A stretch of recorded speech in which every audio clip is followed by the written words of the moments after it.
everyone, and welcome to A Balanced Life with Dr. Jackie here at Black Star Network. I am always delighted when we have an opportunity to get together because we are sharing tips and tools and things that are needed in order to allow you to live a more balanced life. And today we have no shortage of this conversation related to our overall mental health and how, in service to others, it helps us as well. We are joined by some amazing individuals today who will share their insights and enlighten us all. We are joined by Charlotte Avery, Dr. Tierney, Corey Briscoe, Pastor J.T. Johnson. We'll also be joined by our special guest, Kenny Hampton from the African American Male Wellness Organization, as well as we have our own physical fitness guru, Mocha Lee, and of course, our expert in education, Stacey Owens. Welcome, everyone. Hello. Hi. Oh my God, you guys look so amazing. I tell you, this is going to be such a robust conversation because as we think about how service to others helps us, I would, if you would like to kind of go around and share, how are you serving other people during this season? I know many are going to be watching and saying, well, I didn't help anybody because we were in a pandemic. And now that I'm coming out, I'm still kind of on the fence about what that looks like. But each of you in your own respective areas have done some really great work in moving not only your children, but moving yourself and others around you in towards service to others. I'm going to start with Stacey Owens because Stacey, Stacey has been with us before and she is our administrator. She is an educator and she is the owner of her very own charter school system.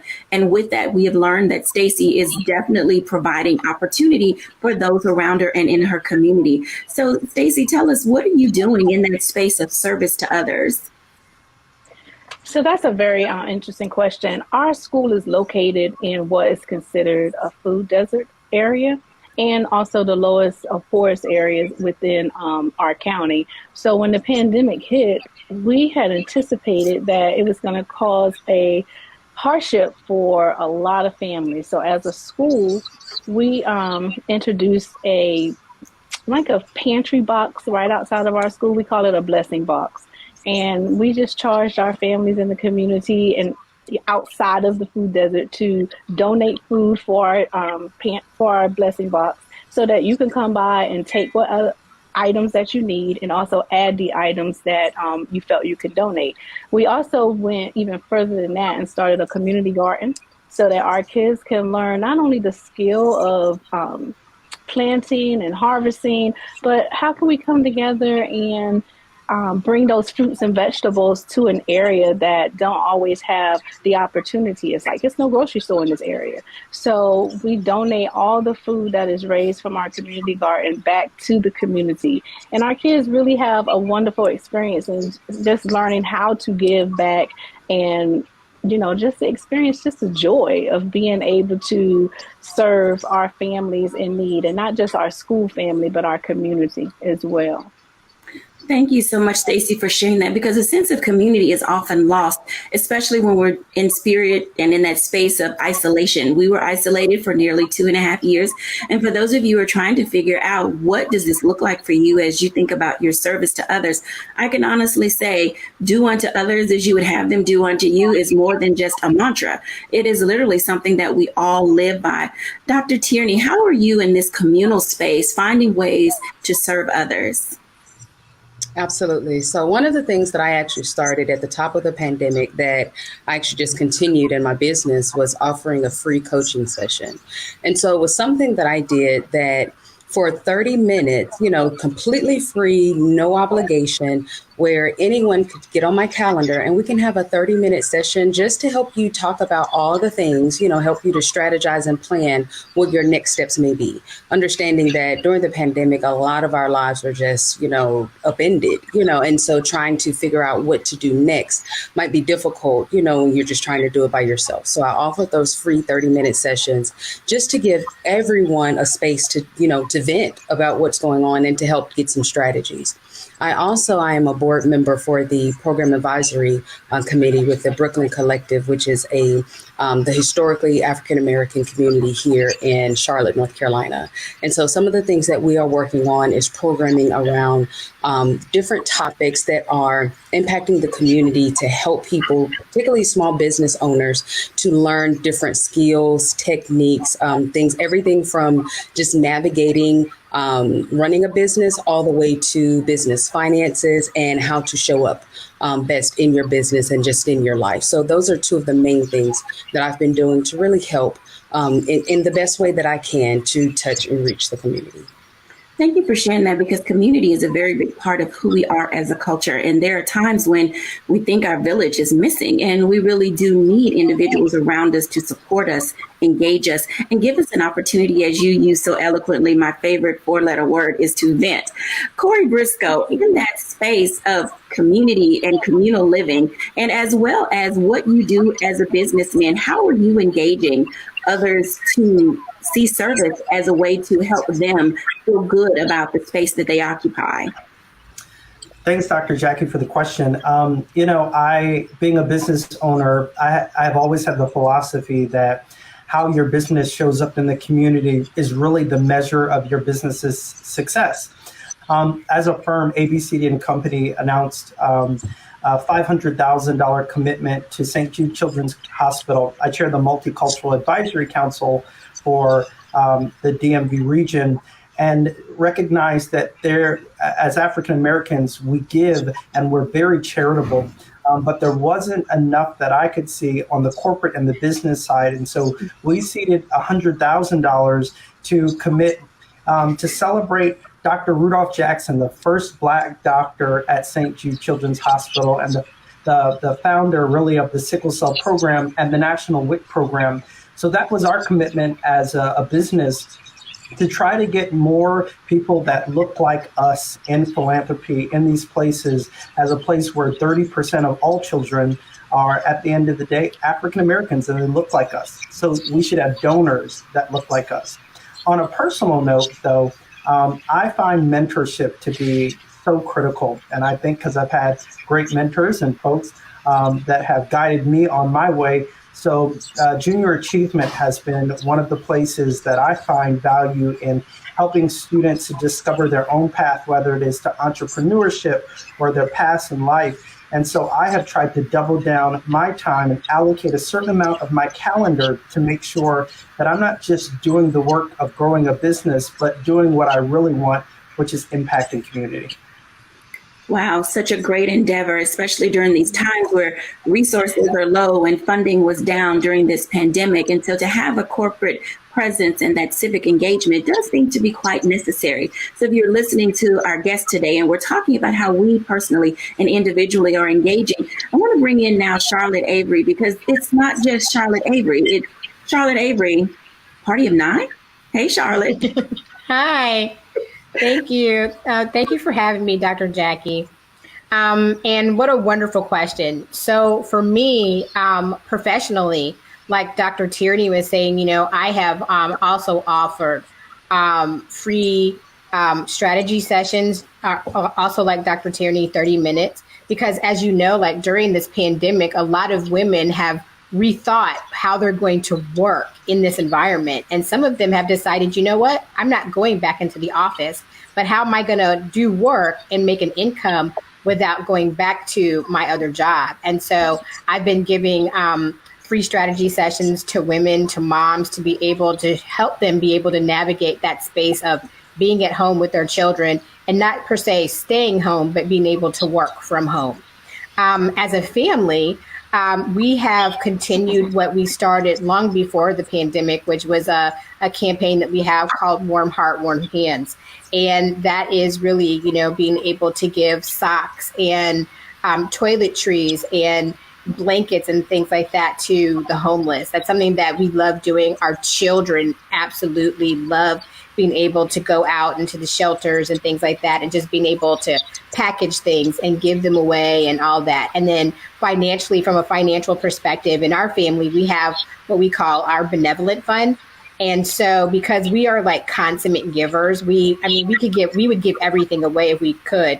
But we have a benevolent fund where we have a certain amount of money where we as a family put together, and then we decide, okay, who are we going to give to this particular month? Who has a need that might need to be met? And so that's another thing that, we do as a family, and we do business wise also. And then just, being able to teach our children, principles of giving so that they can be, really good stewards, teaching them lessons about giving. One of the lessons that I recently taught my children about being a giver was, being able to give. And, I'm an acronym queen, but, being able to give with a grateful heart, to be able to give with intention and purpose, being able to give voluntarily with empathy, and knowing that, when you give, it is reciprocal. The law of reciprocity is always in play. Thank you so much for sharing. And we love your acronym, Charlotte. They play a very big part in helping us all figure out our pathway to doing well. When we come back after the break, I want to have a conversation with Pastor JT, also Kenny Hampton of the African American Male Wellness Organization, and then also Mocha Lee, because in addition to being communal, there's some other things that are going on in our spaces when we're back after the break.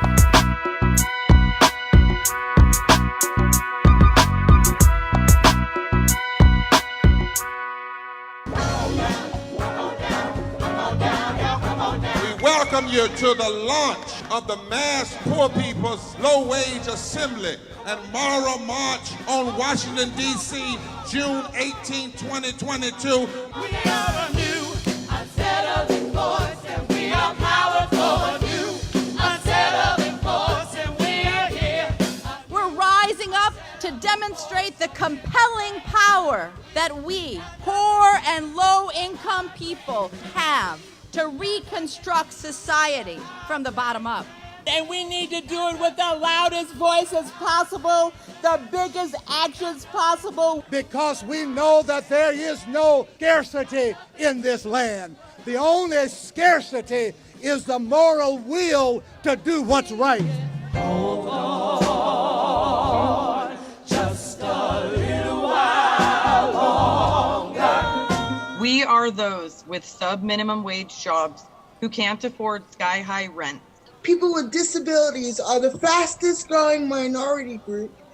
It's crazy to me that in 2021, it's still legal for workplaces to pay a sub-minimum wage to people with disabilities. There are still so much trial and tribulations that we go through as Indigenous people. We can't get a decent wage to sustain ourselves, nor can we get adequate housing. Veterans across this nation say enough is enough. We can't pat essential workers on the back on one day and then cut their health care the next day. Health is a political choice. What more do I need to do to prove that my voice is just as valuable as anyone else's? There are still forces in denial that would try to slow walk our transition to a clean economy and a just future for us all. We have an immoral system run by immoral people. But together we walk and we fight. It's time for a change. Reconstruyamos esta gran nación. See, we are people of resilience as we fight these interlocking injustices together. When we work together, mobilize together, and rise together, we become a voice for the voiceless, and we become an agent of change in a time where great change is needed. We need the third reconstruction to ensure that deaf people, people with disabilities, and all people can have the right to live and to thrive. We know what they are doing, but the question is, what are we going to do? Reconstruction begins when we change our mentality and say it's time for you to get your foot off of my neck.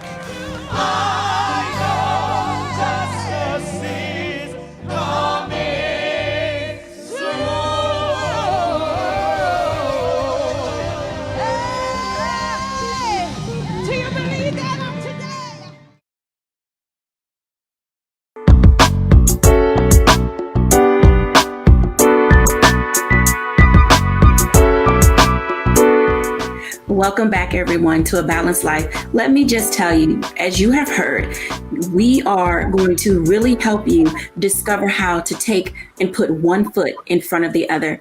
Sometimes being able to give to other people isn't easy. It's not because you're selfish or stingy or frugal. Sometimes you just don't know who to, how to, when to, where to, and why to. And so I hope that today, something that we say will give you the ability to figure out the pathway that is best for you. I want to bring in now 3 very important individuals, Mocha Lee, Kenny Hampton, and Pastor JT. Welcome. Hi, you guys. Hello. Hi there. How you doing?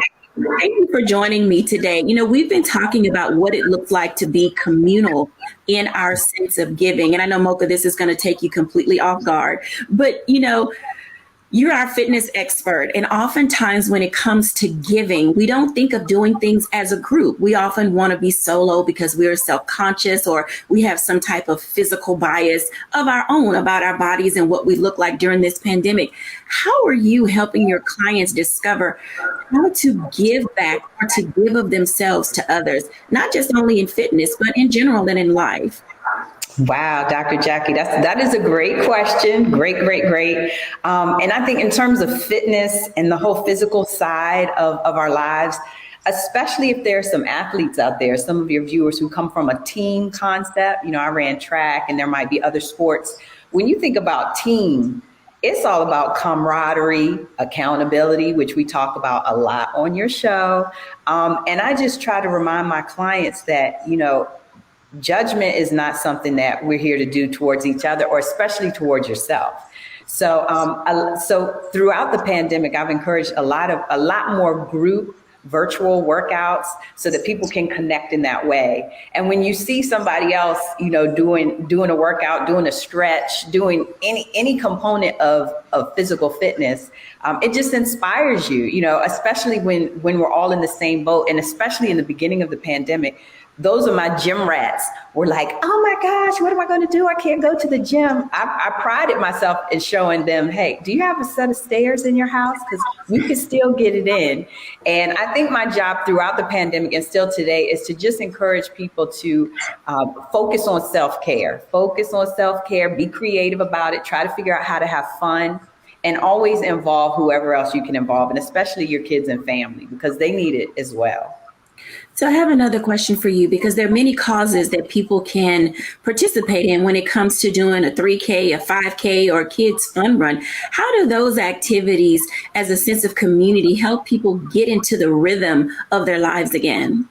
That is such a great question, because you know I love the 5Ks. Yeah, there are so many group activities like 5Ks, races, 5 kilometers, which is 3.2 miles, and many cancer awareness groups and just groups of people who come together and they're working out with a purpose. So they might be raising funds or awareness. And then you know that what you're doing is not just benefiting yourself, but it's benefiting others as well, and particularly a huge group overall. So that always makes you just feel so fulfilled to know that, you know, what you're doing is helping others, it's benefiting others. And in a lot of cases, you really can raise a lot of funds. If you just open up your mouth and say, hey, this month I'm going to go do a race and it's on behalf of such and such cause. And if you just give me a little donation, it goes right into the pot. And you'd be surprised how people are just willing to support, you know, because they know you personally, so they know what you're doing is authentic and legit. So it's a great way to raise money. And I'm glad you brought that up. Thank you for sharing, because, you know, we're here in the DMV, and wherever you all may find yourselves, take some time to go to race.org or some of the other websites that give you the capacity to see what's happening in your town or in your community. I want to tell you that running for causes, being engaged in races, allows you to meet people who have similarities to you. I honestly tell you, we think that we are different, but we definitely have more in common when it comes to how we decide not only to use our time, but how we choose to use our resources. Now, Pastor JT, as a sense of community, what are some of the things that you're doing in your area? And then personally, how are you investing and engaging in helping people understand the value of service? Wow. Thanks for that question, Dr. Jacquie, and definitely thank you for having me on. I will honestly say, you said Pastor JT, but I would more so say it's more servant JT. When the pandemic hit, as many have shared, there was a need for us to pivot. Charlotte mentioned about how she had to have sessions with mothers who were rethinking how to work and how to get back into the workforce. Well, I believe that God ordained pause that happened for the last 2.5 years forced us to rethink church. And so we were forced to realize that the church service may actually be 90 minutes, 2 hours, or, a little bit more. But the service of the church literally is 7 days a week. And so the Word Church, who is known in the city of Houston for our giving, we really championed taking our giving to another level, but we had to pivot. So over the span of the quarantine, we were consistently giving away masks, hand sanitizer. We adopted schools, daycares, even some medical facilities. We were ensuring that they had PPE. We were also partnered with the Houston Food Bank. We had several food drives, as well as the Word Church in partnership with our nonprofit, the Fulfillment Project. We do 3 major initiatives throughout the year: our back to school event, food for Thanksgiving, and then toys for Christmas. So when quarantine hit and they realized that the kids were going to be virtual in the area that we serve, which is a low income area in the city of Houston, we knew that a lot of the children didn't have access to computers. So we came forward and we made sure all of the children that we normally would be giving backpacks to, we gave tablets. And then we had a drive-through Thanksgiving food drive, and then we had a drive-through Christmas toy distribution. And then we actually continued that on this past year. Now we're working to figure out safe ways to re-engage our community and bring them back face-to-face, where we will continue our outreach efforts. But that's one thing that we did not do. We knew that there was a opportunity for us to step in and show our community that even though you aren't able to come to our church service, the church is still here to serve you. And I think that through this time, I believe that a lot of congregants have looked back at their church and they have asked, well, what are we doing for our community? We've seen so many of our cathedrals with locks on their doors for 7 days. And that building could be multi-purpose for so many different opportunities. And I think that the quarantine forced us to realize that the church service is from the call to worship to the benediction, but the service of the church is from the benediction to the call to worship. I like that idea and that concept because it says we never stop giving. It's a very big part of who we are. It's, interwoven into the fabric of our lives. I want to bring in for this one-on-one conversation with Kenny Hampton. Now, a few weeks ago, you guys were watching and we had, 2 other individuals, Chad and John, on from the African American Male Wellness Agency, and they bring a wealth of knowledge and resources and information. Hello, Kenny Hampton. How are you, sir? Well, hello there. I'm doing fantastic. How about yourself? All things are well. I'm glad that you're joining us today because I'm very excited to learn a little bit more about who you are and what you do for AA Wellness, but also how is the organization giving back and helping others find their space in order to thrive during this very unprecedented season in all of our lives? Yes. Well, I'm just a former pro athlete from the city of Detroit, born and raised. I'm also a PK and a PGK. Right. So I have a very good foundation of discipline and giving. But I call myself a serial servant leader, author, motivational speaker, mentor. That's what I do. But who I am in my core is I'm a husband, I'm a father, and I'm a servant leader. And the question of, how we're serving the community during this time and how we serve the community during those times is, number one, I had to really do an assessment on serving those that were actually inside of my home.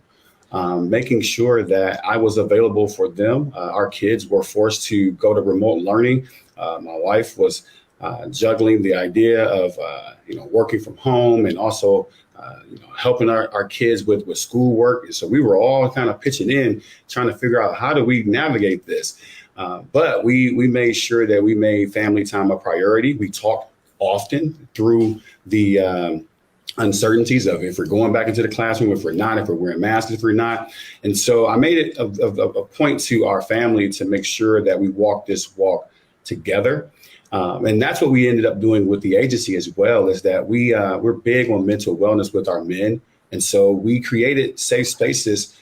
We call them Real Men, Real Talk, where we have an opportunity to go maybe to a church or to a restaurant or to a barbershop. And we have a safe space created for our men to just have conversation about some things that may be bothering them. Men, we like to walk around with things bottled up. And we wanted to be very intentional about giving men an opportunity to just decompress, have a little bit to eat, throw some things against the wall and just say, hey, you know what, I'm dealing with this. What can you guys share with me tonight that can help me get better in this area? And what we've learned is that a lot of men, through those exercises, through those conversations, they were able to really walk away and feel like, hey, you know what, brother, I can go ahead and make it. Because what we've learned is peer support is very critical. And it's important to many of our success in things that we're trying to do, whether it's trying to get more fit, whether it's trying to do better with finance. It's like if we kind of got that camaraderie, we got that brother or that sister walking that walk with us, it makes a big impact on our outcome. Thank you for sharing that information. And when we come back after the break, I want to kind of dive into what all of this means to us as we are figuring out how do we use service to others to truly understand how it does make us better when we're back after the break.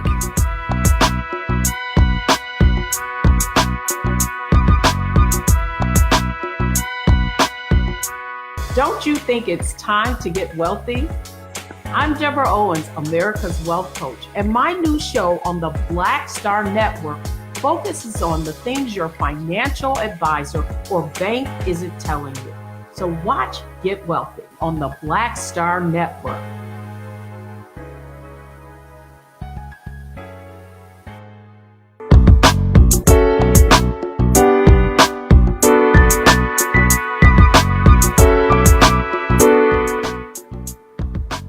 Welcome back, everyone. As you can tell, we are learning so much today, whether you are corporately engaged, personally engaged, physically engaged, spiritually engaged, or communally engaged. These are times for us to really figure out how we can give back in a way that is meaningful. You've heard a lot about causes and those which we can become a part of. And we're, in this space as we're talking about mental health and well-being. And sometimes our own mental sanity gets questioned.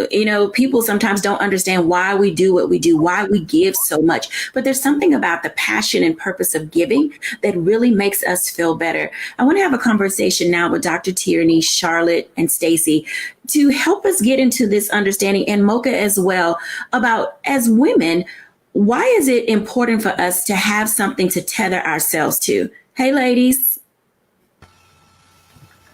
Well, let me go first. For me, it's important for me to have something to tether myself to because, I have so many things going on just within my household alone, in being a wife and a mom of 7 amazing, active, incredible children, I still need to have something that is specifically mine, that it's my purpose, that it's my cause, that, it may come out of something that I've done with them, but that it is mine. And it fulfills me and it gives me gratitude and it makes me feel like, I'm really doing this thing for other people, but then it doesn't just become about them, because when I'm able to serve people from my heart space and do what I feel like God has called me to do, then it also helps me to be a better wife and a better mom for my household.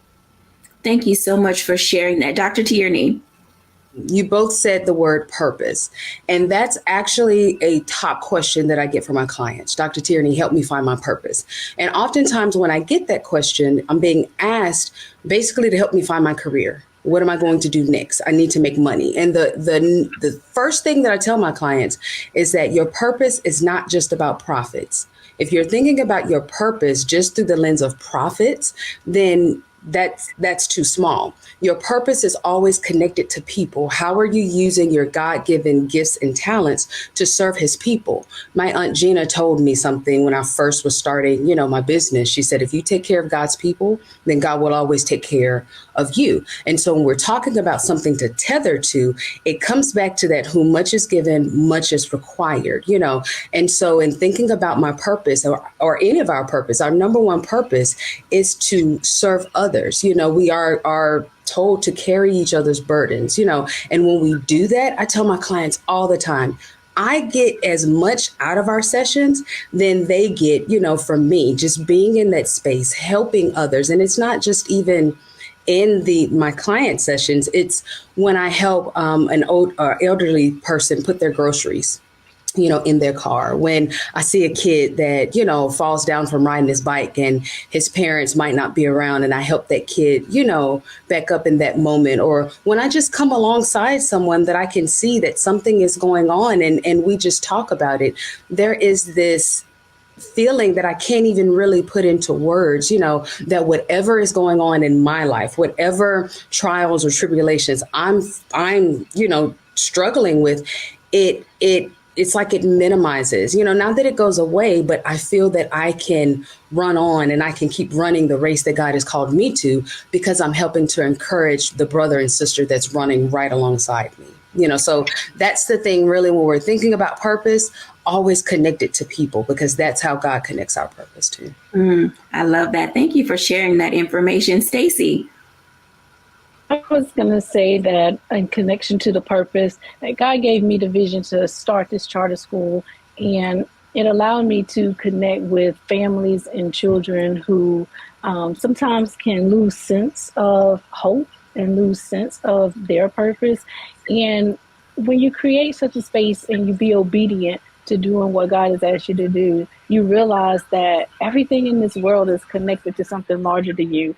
So that made me get to that space of, I wanted to have that connection of that sense of belonging. So how can I change the trajectory of the people that I was called to work with, so that they can see that it's not only just having hope for them, but how can you give hope to others?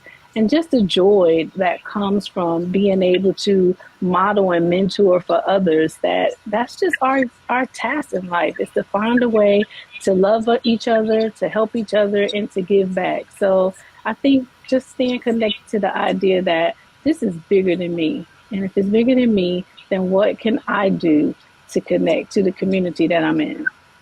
Thank you for sharing that. Mocha Lee.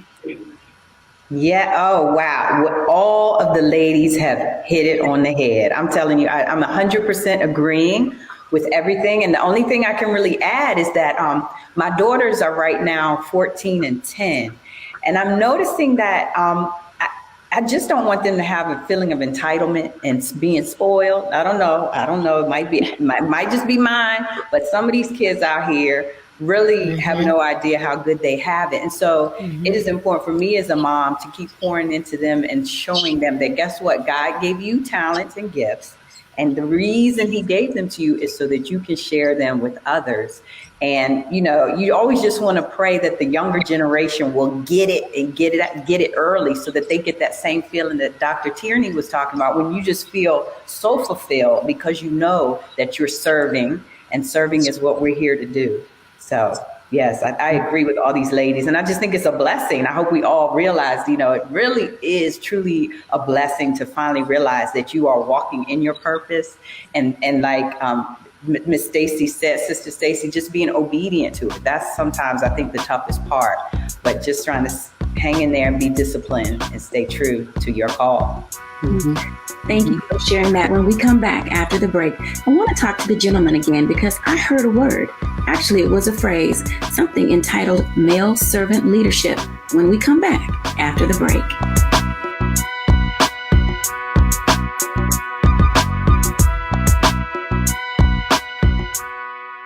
pull up a chair, take your seat. The Black Tape with me, Dr. Greg Carr, here on the Black Star Network. Every week, we'll take a deeper dive into the world we're living in. Join the conversation only on the Black Star Network.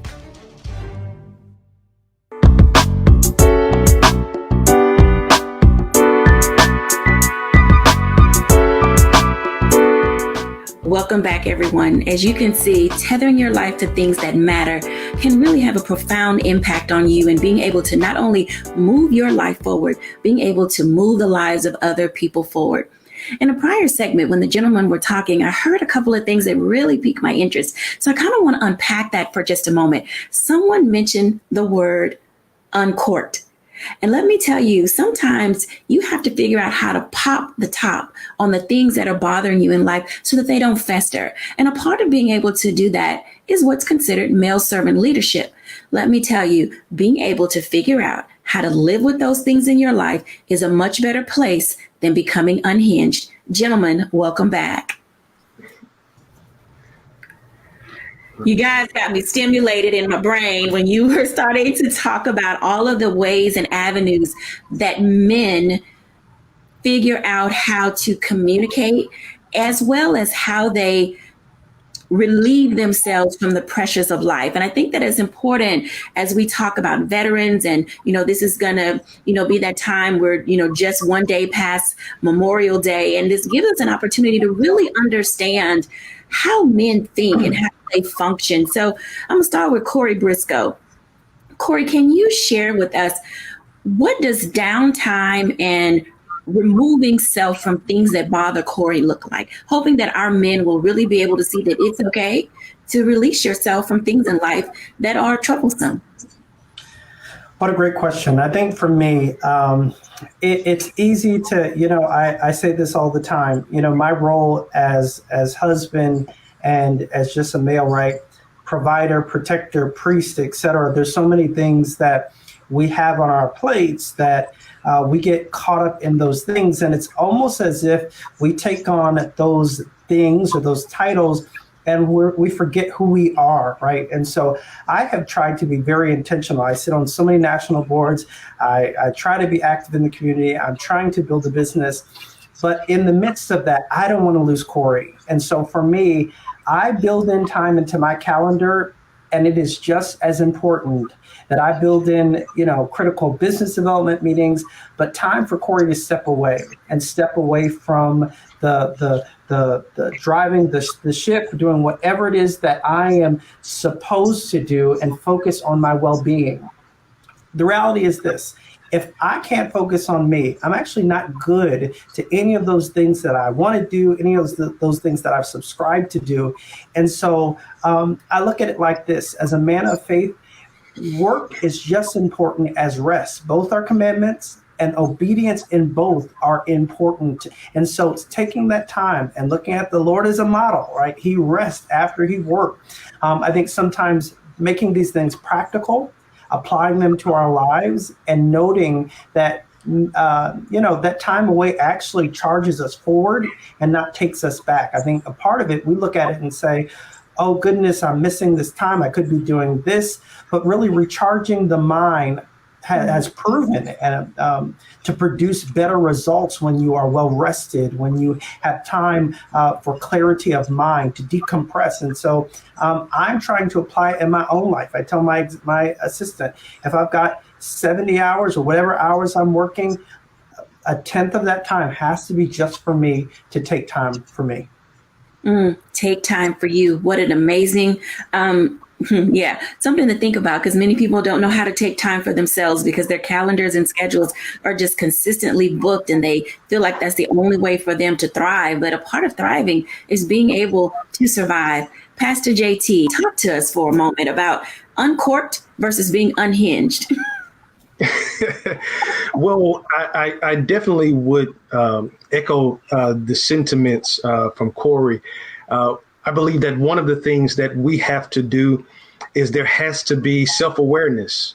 You have to know when you are getting to that place where the check engine light is on, or you're getting to that place where the low fuel light is on. I actually preached a message, or I guess I would say taught a message, and the title of it was, Lord, Help Me, I'm Depressed. And so many times we don't have these conversations in our sanctuary. And so many of our parishioners are leaving every Sunday. You know, they've touched their neighbor, they've run around the building, but they're going back home to suffer. And it was actually a case study in the Old Testament of Elijah, where on the heels of him defeating the prophets of Baal, the very next chapter, he was sitting under a bush and he told God, I'm done with it. I'd rather just die. You would never think that an Old Testament prophet, as great as he was having suicidal thoughts. But the very next scripture said that he went to sleep. And then the angel came and brought him food and gave him something to drink and let him sleep some more. So my very first point was, God didn't come with a TD Jakes video. He didn't come and try to stir him with an old John P. Key song. He let the man get some rest. And so many times we are so exhausted that quitting becomes the option when really we just need some rest. But I think that all comes with self-awareness. I often talk about the 3 levels of pour. You as a person should always have someone that you can pour into, sort of like a mentee, someone that you can pour with, like a contemporary, and then someone that can pour into you, like a mentor. But the dangerous thing is that how can you pour if you're trying to pour from an empty cup? If your cup is empty, you throw off the hierarchy. So as men, as Corey said, we have to take a page out of the game book from Big G. He had 6 amazing days where he created the world that we live in. But if God was smart enough to get some rest, definitely the things that he created should schedule some rest in our calendars as well. I thank you for sharing that information, because each and every day, all of us are trying to figure out, how do we get in a nap? It comes down to scheduling. You know, you're no good or service to others when you don't take time for yourself to be able to move in the environments where you're supposed to move, or move in the environments where you have to move, or move in the environments where you get to move. And each of those things that I just stated, each are different. There's some things in life that we're required to do. There's some things in life that we get to do because we've been graced for it. And there's some things in life we just have to do because otherwise it just won't get done. Kenny Hampton, you are doing such an amazing work in the communities where the African American Wellness Agency serves. How are you guiding not only yourself, but helping men in general prepare their lives for what's next beyond where you met them in their state of disrepair? Yes. Well, what we're doing is, I know myself personally, I'm just really trying to lead by example. I really do feel as though this position of service that I'm in, both internally with the team that I'm leading, and then also with the communities that we're impacting, we're just looking for authentic leadership, transparency. So I'm very open about some of the things that are challenges for myself. Just making sure that I do all that I can to have that open book, so that our men are able to say, hey, well, if you're going to be transparent, if you're going to share it, then I'm going to share it. And what we've learned is that our men are starting to partner up, and they're starting to have group chats, and they're starting to do things on a more frequent and consistent basis with each other to challenge one another. It was at one of our wellness walks last year that myself and 2 of my best friends attended here in Columbus, Ohio, at our walk. And all 3 of us learned that we had elevated blood pressure levels.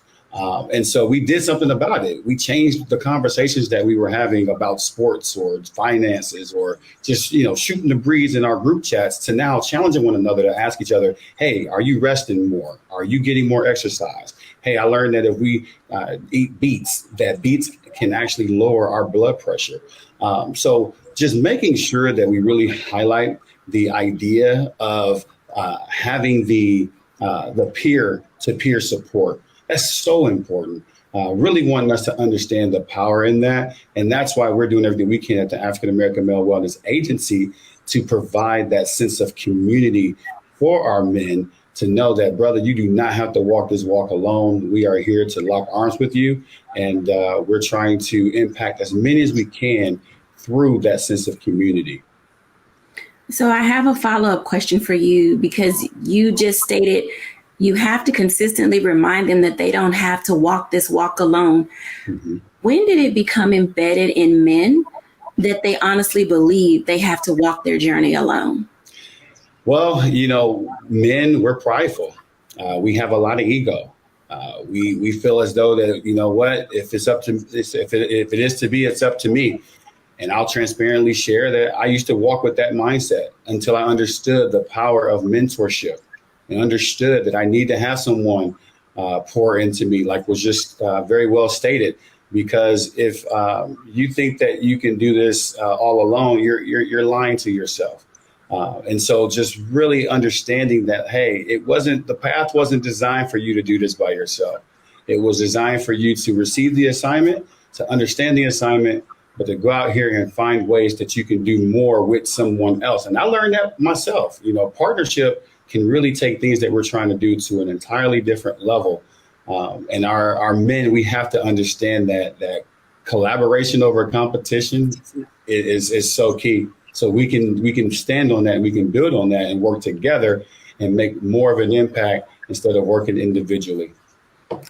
Thank you for sharing. I want to bring everybody back in. Just before I do my reflections, I would love for our audience to hear from you one thing that you would like to share with our audience to help them just put one foot in front of the other. Pastor JT. Okay. Well, my one thing that I would like to share is it's okay to unplug.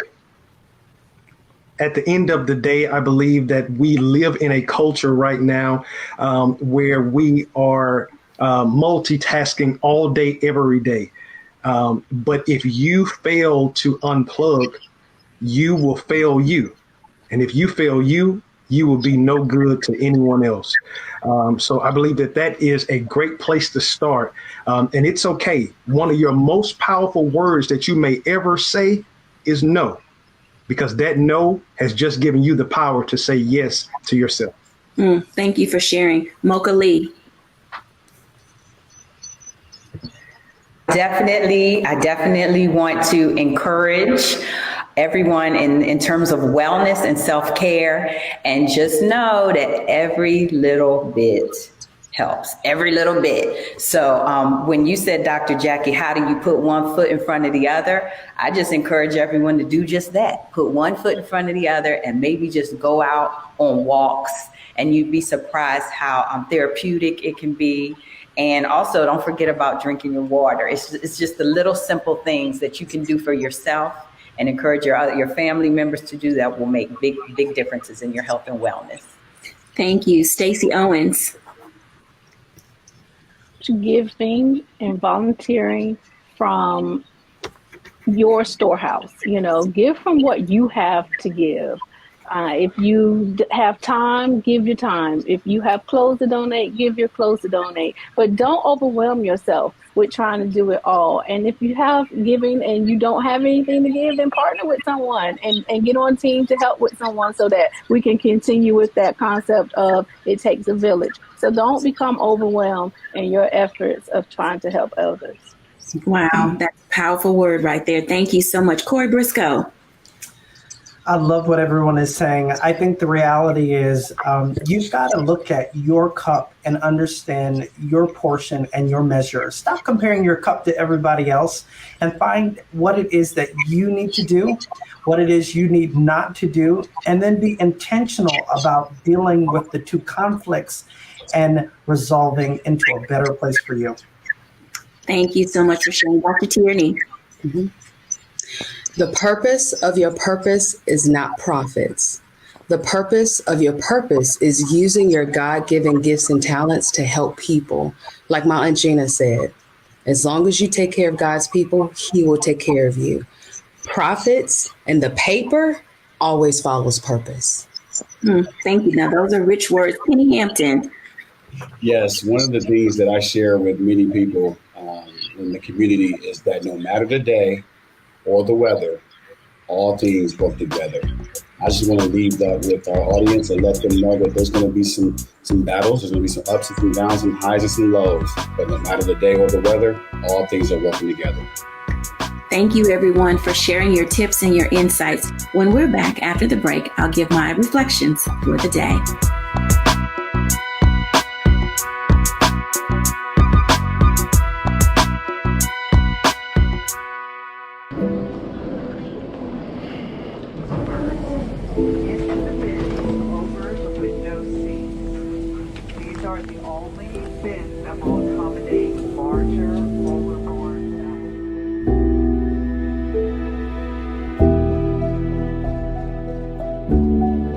Put 10 in here? 10, and you don't come out till you die. And you eat him, you hoop 10. Oh my God. So what?